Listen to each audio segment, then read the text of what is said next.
Welcome everyone to another episode of Comic Movie Marks. My name is Matt, and I am one half of the Movie Marks. Next to me is my humble and ready co-host Shane. I was born ready, motherfucker. Today's list is about the underdogs of the comic movie world. Movies that didn't get a fair shake by critics or moviegoers. We're here to give those movies the shake they deserve, and not more than 3 times because that's playing with it. Haha, penis joke. Let's give the people of the internet an idea to strive for, and tell them who is the law. I am the law! These are the top 6 underrated comic book movies.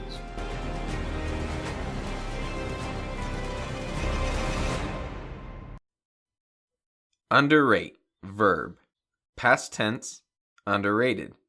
Underestimate the extent, value, or importance of someone or something. A very underrated film. That's right, our top 6 underrated comic book movies. First, we'll start off with our honorable mentions. Alright, so my honorable mention is Batman vs. Superman. The extended cut? The extended cut, even though we haven't seen it. Damn straight, because it already looks better than the... Yeah, just based off the trailer alone that they released for the extended cut, already looks like it's going to fill in some holes for some people. Yeah. So hopefully the 27% that it got on Rotten Tomatoes... will go up to 29. Yes, exactly. A little more realistic. All right, for me, my honorable mention is Sin City. Right now, it sits at 78% on Rotten Tomatoes, so that's kind of the reason why it's not in the top 6, because it is somewhat appreciated by critics and fans alike, and it even had a sequel to it. All right. So now let's get into the actual top 6, the best of the okay. All right. Go ahead and give us your number 6, Shane. Okay, so number 6 for me was The Rocketeer. It was done by Disney, released in 1991. This got a 62% on Rotten Tomatoes, so a little bit higher, but I wanted it on my list because when I was a kid, this was a great movie, and in 1991, I was 4 years old. I probably saw it shortly after that, but I remember just being in awe of this guy, with a rocket pack who can fly around with this awesome-looking helmet. Well, then as an adult, when I watched it again, I got it on DVD from Walmart, probably for $10 or whatever, and $10. You paid $10 for it? Yeah, well worth it.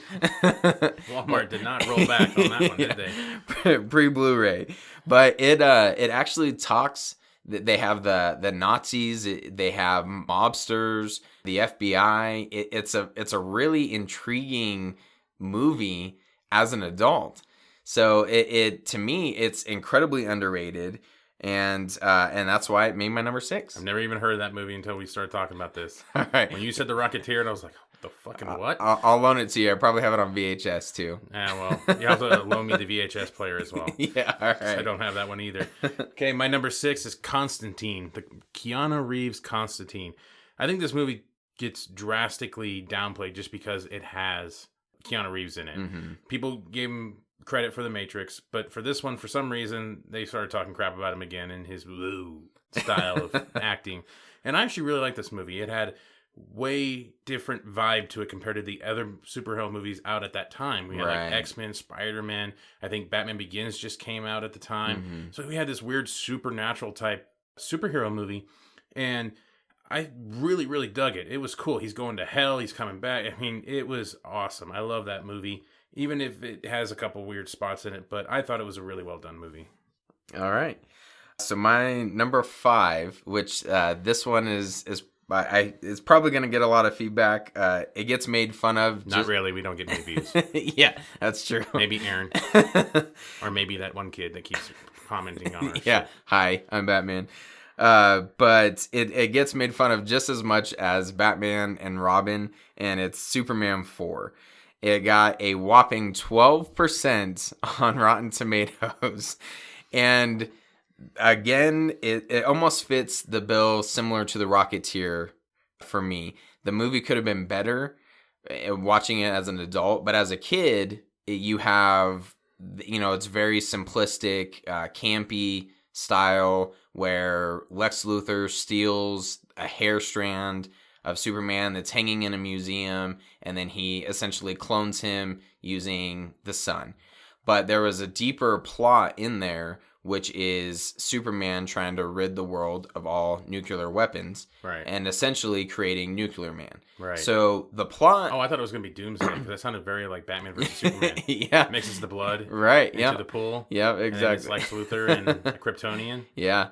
Yep. DNA. Yeah. Yeah. Exactly. Well, and Warner Brothers could not let go of that storyline. yeah, even in this, they have Gene Hackman's voice is done as Nuclear Man too, because he's the son of Lex Luthor and paired together with a Kryptonian, which is Superman. So yeah, they stuck to that. But for me, the story could have been done better, and there's actually stuff that floats around on YouTube of deleted scenes, which. Those I'm actually kind of glad they were deleted, but I feel like I want to say the runtime of this was an hour and a half. I forgot to check before we started doing this and before I added it to my list, but I know it's a really short movie. Had it been pushed further and they were able to delve into a little bit more of what the world was facing in 1987, and even kind of facing the scare now of nuclear weapons and whatnot, I think it's a very underrated movie. Yeah, the only thing I've ever seen was any good out of Superman 4 was the YouTube video of him fighting Bizarro, because Bizarro was originally in that movie. Right. So if you can find that on YouTube, it's like a 20-something minute video. Yeah. It's interesting. It's a different Bizarro though. Oh yeah, it's not even really Bizarro. No. But they call it Bizarro. Yeah, he's essentially Bizarro. Doesn't have a Superman suit or anything. You just have to check it out. It's weird. It probably got cut for a reason. No. Okay. So my number 5 is the 2008 version of the Hulk. Now this one gets a little bit of credit because it kind of started off the Marvel Cinematic Universe, and now we have General Thunderbolt Ross in the latest Marvel movie as secretary. And Avengers 2.0. Yeah, 2.5. Yeah, okay, yeah, 2.5. Yeah, thank 2.5. You. So now he's in there. So that Hulk is canon. It is part of the cinematic universe, and I really liked it. Ed Norton I thought was a great Hulk. Yeah, and I remember being bummed when I heard he wasn't carrying that over to the Avengers movie and they cast Mark Ruffalo. Right. And I remember being, kind of bummed about that because I really enjoyed this Hulk movie a lot. Yeah, they did it nice and simple. They gave you his origin story in the credits, so you didn't have to do a whole origin story, and we just found him down in some crappy third world country making some crappy third world soda that Stan Lee dies from. Right. So trying to find a cure for himself, he's checking his heart rate, he's learning different motions and stuff. So you already dive into this fact that this Hulk he has Hulk experience, and he's trying to eliminate and control his hulkiness. Yeah. The thing I liked about the villain, I wish I can remember Doomsday? his name. Yes, essentially, yeah. So thank you. I was going to bring that up. I remember when I first watched this movie back in 2008, I said to myself, if they ever do a Doomsday, they should essentially take that body type and, add more bones and stuff. Right. And that's basically what they did. Yeah, Abomination. Yeah, so I didn't have a problem with how Doomsday looked. That's a whole nother thing. But probably it's because of this movie when I first looked at it and said, "Hey, that's essentially Doomsday." But even the guy who gets injected by the blood to turn into Abomination. Yeah, I thought he did a great job. Oh yeah, he was a stone cold killer. Yeah, but he was small. He was a smaller, real small build, even smaller than Ed Norton. And I think kind of that dynamic of going from this real small guy to, I don't want to say a Napoleon complex, but essentially where he's a smaller guy, kind of gets pushed around a little bit, and then all of a sudden now he's Abomination and he's huge and he can terrorize the city. And for 2008, I thought the Hulk, because that's one of the hardest characters to CGI. The Hulk looked good. Yeah, he looked good in that for 2008. I liked how he looked, and they even brought that over. It's a very similar cell style with the CGI in the Avengers movies, right? And I thought it was great. I love that movie. It should get a little bit more praise as part of the Marvel Cinematic Universe. Yeah, absolutely. I'm surprised. Here we are in 2016, 8 years later, and they haven't done a sequel to it for how I don't know. I thought it was good, but I guess I don't decide when sequels happen. It did get a 67% on Rotten Tomatoes, so some people liked it. Yeah, I actually, it's on my list too. I'll get to that, but it made 263 million worldwide in the box office. So I guess that might be the reason why I didn't get a sequel. Yeah. But hey, he's supposed to be the Hulk is going to be in the new Thor movie. They're going to do like a buddy cop movie. Gotcha. Thor and Hulk. Okay, I did not know that. Yeah, no, Thor Ragnarok, and they're going to have the Planet Hulk aspects to it. Oh. Is this? Are they going to explain why these two were missing from Civil War? Probably. I'm wondering if these are going to be like parallel times. That one, while the Civil War incident's going on, right? Hulk and Thor are off, doing a buddy cop adventure. Yeah, up in space. All right. I just think of Men in Black for some reason. Probably just with that big hammer and a big green. Yeah, hand. Exactly. A big green hand. All right. So my number 4 was Kick-Ass from 2010. And it did horrible in the box office, 96 million. But it gets a 76 on Rotten Tomatoes. Right. I remember going into this movie, I thought it was supposed to be almost like Mystery Men or, one of those funny, goofy type superhero movies, almost kind of making fun of superheroes. Yeah, more of a spoof on the superhero genre. Because when they are showing the trailer for it, that's kind of what you get. And you have the guy who was from... Oh, McLovin? From Superbad? Yeah, thank you. Yeah. So you have McLovin from Superbad. Damn, why can't I not get that? I don't even like that movie that much. Yeah, but he's in this movie, and it looked like a complete joke. And then when you actually watch it, it's R-rated. There's a lot of blood and violence to it. I liked the take of Nicolas Cage. As Big Daddy, yeah. And I remember when I was watching the movie, he sounded just like Adam West from his Batman. Mm-hmm, yeah. And that's exactly what he was trying to do. When you watch the special features, that's exactly what he was trying to take from, is kind of that type of Batman, but with a darker kind of kick-ass style, I guess. Because I'm a narcissist and I watch our own videos, for some reason when I was watching one of our videos, it auto-played and it played a sequence from Kick-Ass. Okay. And it had the part where he shoots his kid while she's wearing the bulletproof vest. And he's like, child. And he just pops her right in the chest. Yeah. It feels like a punch to the chest. And then they're eating ice cream or something like that later on. Eating great dinner. Part, yeah. And it just kind of kept going on. And I'm just listening to it.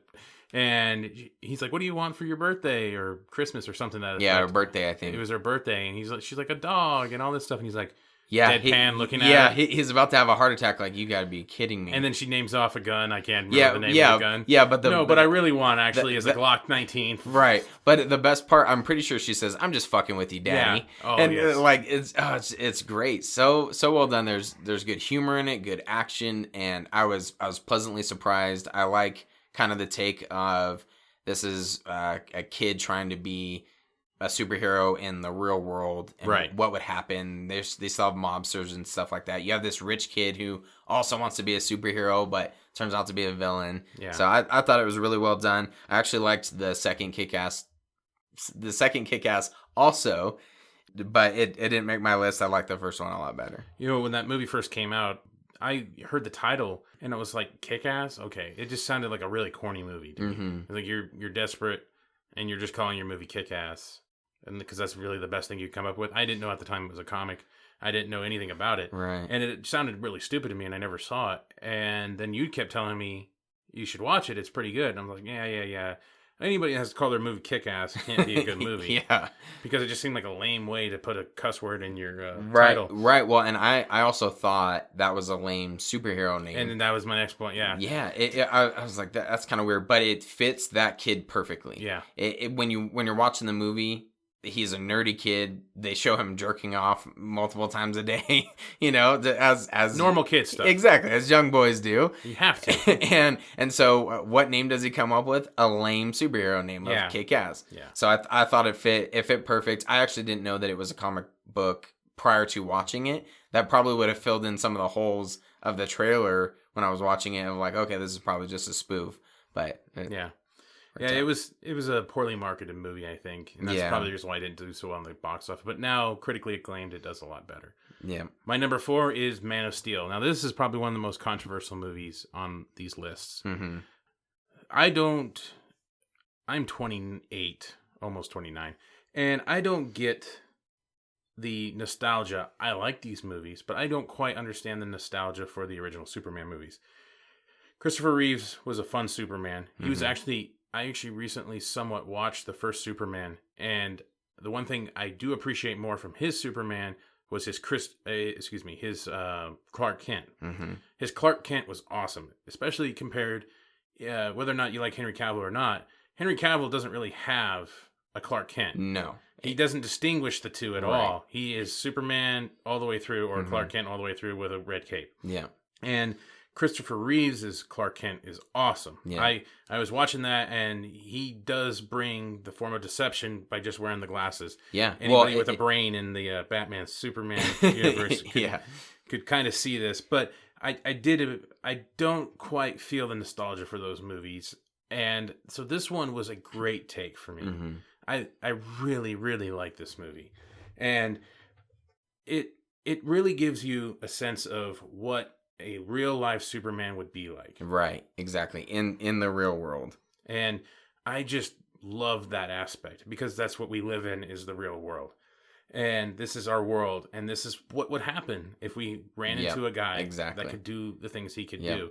They complain about the buildings going down. I mean, we could almost do a whole nother episode.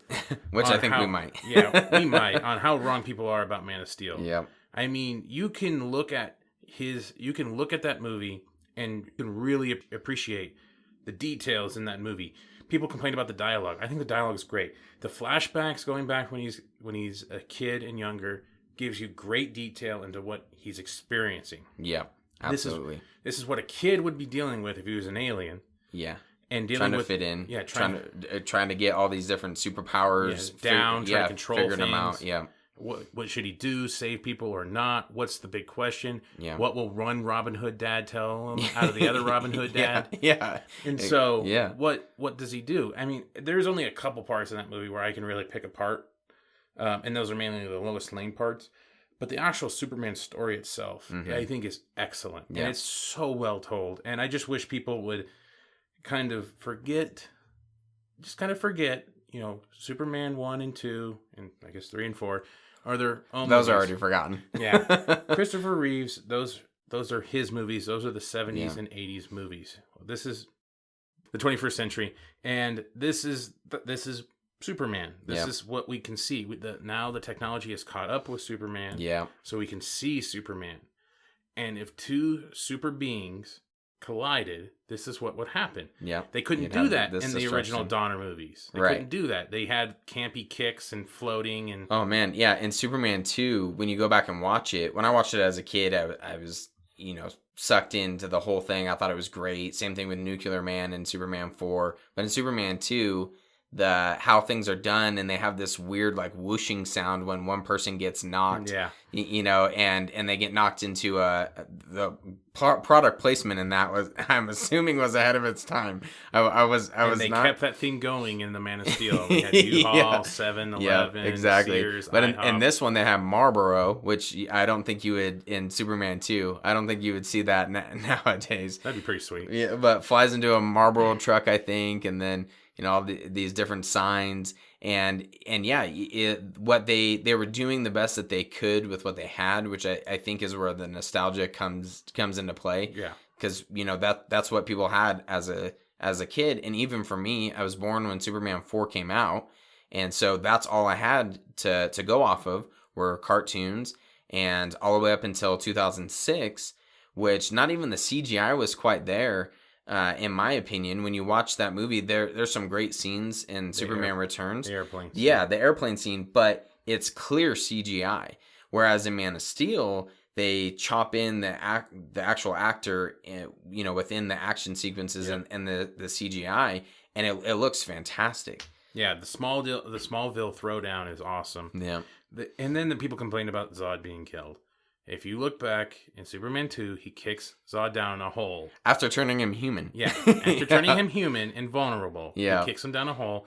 which ultimately kills him. Yeah, there's some nostalgia fanboys that claim apparently there's some cutscene of the cops or the FBI or someone showing up and grabbing a freezing cold Zod.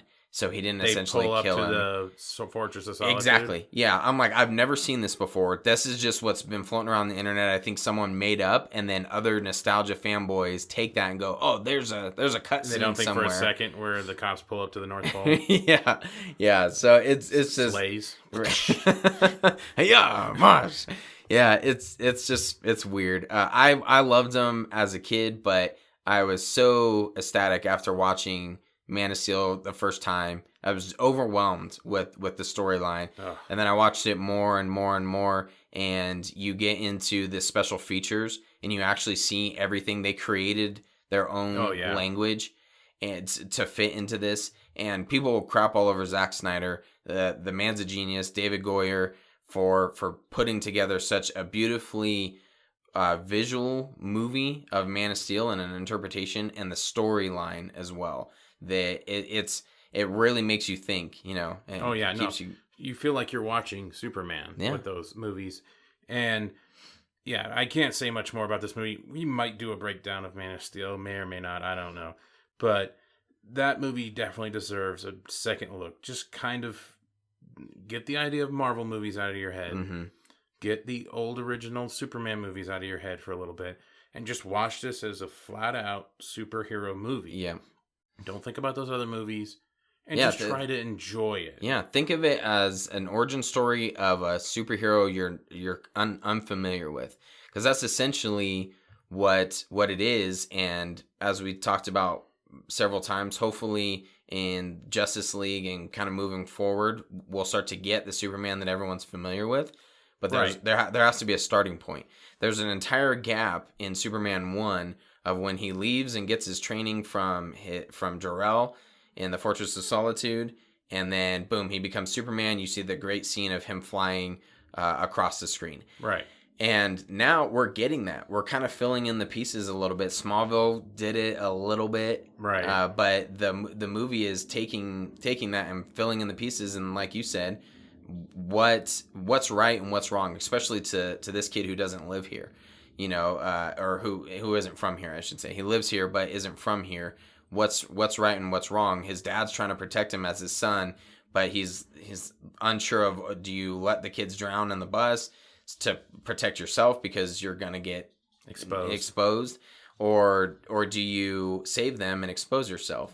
Yeah, because he, you know, as a child, experiencing those type of things would be crazy. I mean, you seeing through people, and just watch the movie. That's all we can say. It's just watch the movie. Watch it again, open mind. And appreciate it for what it is. Think about the storytelling that's going on. He's a wanderer. He's still figuring out what he's going to become. What is he here for? Why is he here? And it's an origin story. Yep. It's a flat-out origin story. And eventually we might get that Superman that people want to see. We get a small taste of it in BVS. Yep. I keep hearing people, he didn't save anybody. I'm like, half the crap that he was doing, all he did in BVS was save people. Yeah. They had a whole montage of him saving several people. Yeah. And so he does save people. Yeah. So hopefully, we've said this multiple times, but hopefully once the story comes full circle, we have Justice League, maybe a Man of Steel 2, people will start to appreciate Man of Steel and Batman vs. Superman, because they'll realize, oh, this was an entire story. You don't watch the last movie or read the last book in the Harry Potter series and then judge Harry Potter based off of that, when there's an entire slew of books and movies that came before it. There's story, there's growth. Yeah. You have to watch it in its entirety, and that's what's so great about where Zack Snyder started out with in Man of Steel. Yeah.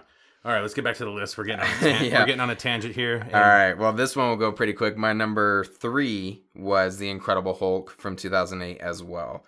Essentially for the same reasons. I'm again surprised that a sequel hasn't been made yet. Maybe we'll see one. I loved it when I first watched it. I remember seeing the other Hulk movie prior to. Yeah, the Ang Lee what was it? 2000. Yeah. And that was a weird movie. My brother likes that movie. Really weird. Okay. He was so excited to show me that movie when I came over to his house one time. He's like, check this out. I'm like, this looks like shit, dude. Yeah, it does. And Hulk is like super massive in that from what I remember. He's like throwing tanks around like he's the size of a tank. Right, yeah. And I think he gets bigger. Yeah, he does. As the movie progresses, he grows and he's huge. And that was odd. And I liked the Hulk growing up. It wasn't my favorite superhero, but I liked him. So I was glad to finally see him put on the big screen in a good way with the Incredible Hulk. Yep. Okay, my number 3 is Watchmen. There's 2 different cuts on this one. There's the director's cut and then there's the theatrical cut. The director's cut is 3 hours, and it seems to be a common trend for Zack Snyder to get his movies cut down. Yeah, butchered. And then for some reason he comes out with a director's cut, and then the director's cut starts making the movie 10 times better than what it really was. Yeah. Even though the original theatrical cut for me was pretty good. Yeah. The actual director's cut I watched recently is fascinating. It's awesome. He gets so much more information in there, and I love that. I love that movie. It has great tones. If you like political movies at all, that is a great movie. Political movie done with superheroes surrounding it. And absolutely. Rated R, so it's very realistic. A lot of my movies, I'm starting to realize here on this list, are actually rated R.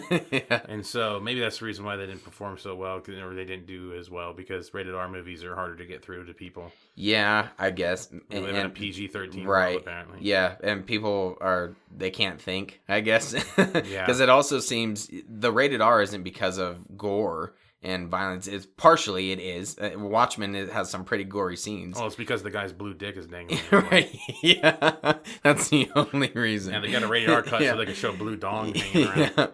Yeah. He's killing Vietnamese people. But there's a lot of adult type of themes, throughout these movies. Right. And Batman vs. Superman was close to R. Apparently, the director's cut is R because of some sort of violence.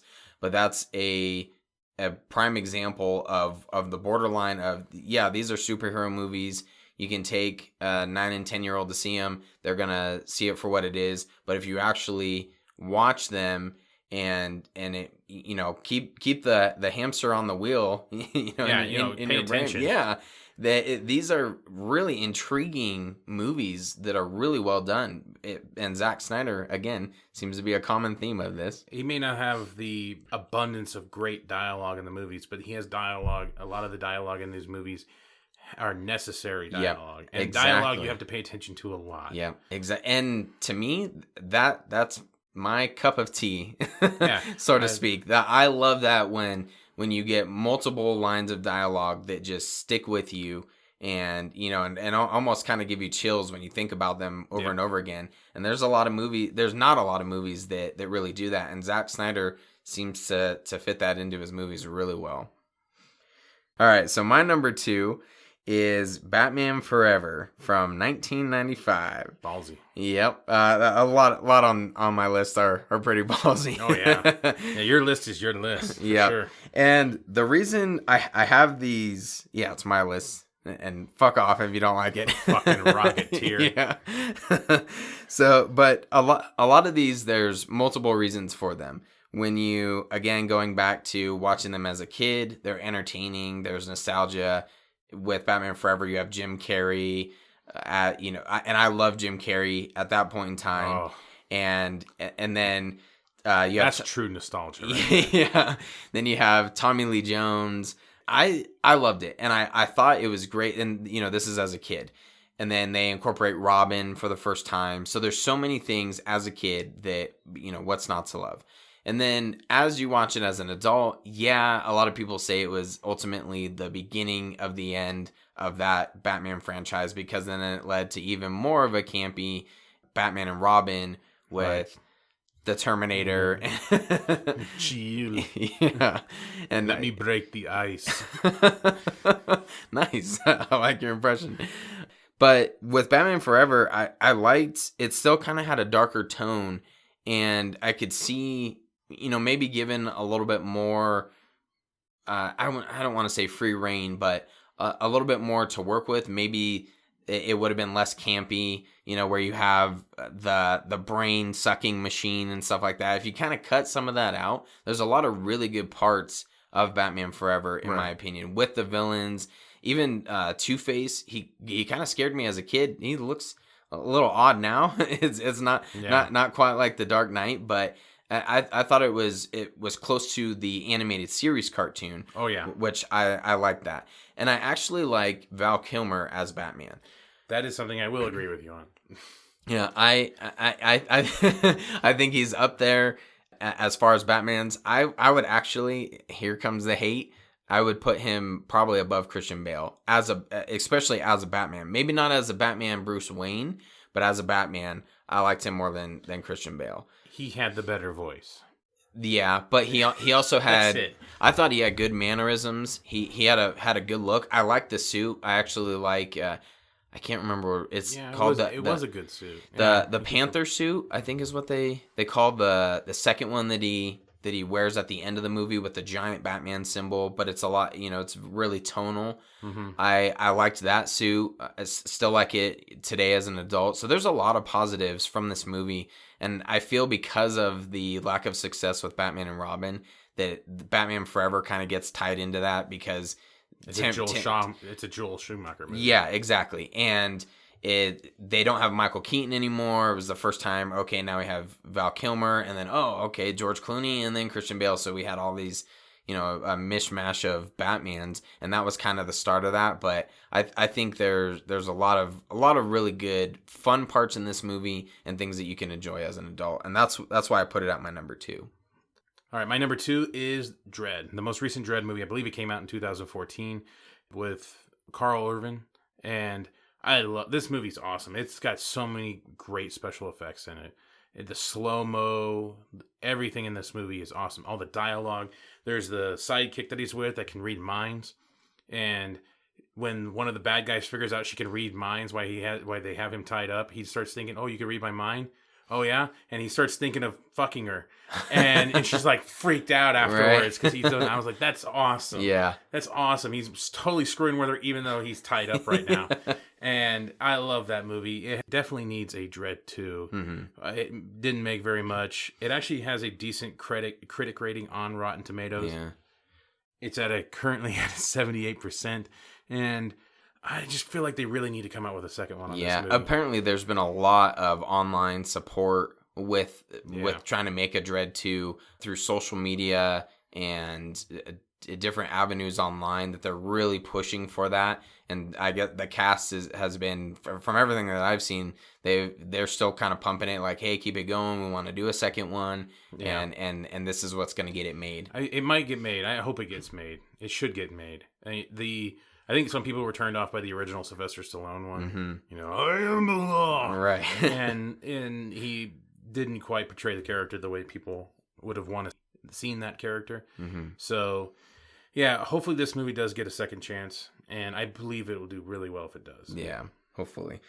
All right, so moment of truth, my number 1, we already went on a rant about it earlier, but is Man of Steel. And as we touched on earlier, I'm actually surprised you didn't bump it up a little bit more with how much we talked about it and how much it got crapped on on your list. But Man of Steel, again, just to reiterate, it's such a well done origin story. And again, I want to reiterate origin story. There's a lot of emphasis on that. Go back, watch it again.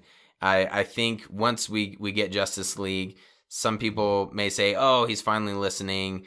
To me, I think it was the plan all along. Yeah, you start out with this Man of Steel, have growth, and then boom, you get the Superman. And what better way to do it than kill him? Comes back, and I'm excited to see where this character goes. As a huge Superman fan, there's so many people when I watch or when I read lists and stuff of the best Superman. To me, it's hard to you can't compare Christopher Reeve and Henry Cavill because they're two completely different Supermans. So right. That's how you have to go into this movie, is realizing these are two completely different stories that are being told, two completely different Supermans, and completely different generations of people. Yeah, absolutely. And it's just a completely different story. Yeah. Remember that it's not the original Superman. And this guy is so dedicated to Man of Steel, he's currently wearing a Zod shirt right now. For all those people that are trying to watch us right now. Yeah, exactly. Oh, wait. So my number one, I'm going to kind of combine them, but Blade 1 and 2. So Blade, I remember seeing Blade when I was young, and I was only 13 when that movie came out, and I got to see that rated R Blade. I love that movie. Yeah. It is awesome. And then when you get the grand scope of it, everything, when you start watching it as an adult, you get what they're really trying to accomplish by this movie and what he's doing. And you really understand Blade's character more in the first and second one. That was the true jumpstart back into the comic book movies. Right. Not after Batman and Robin killed it.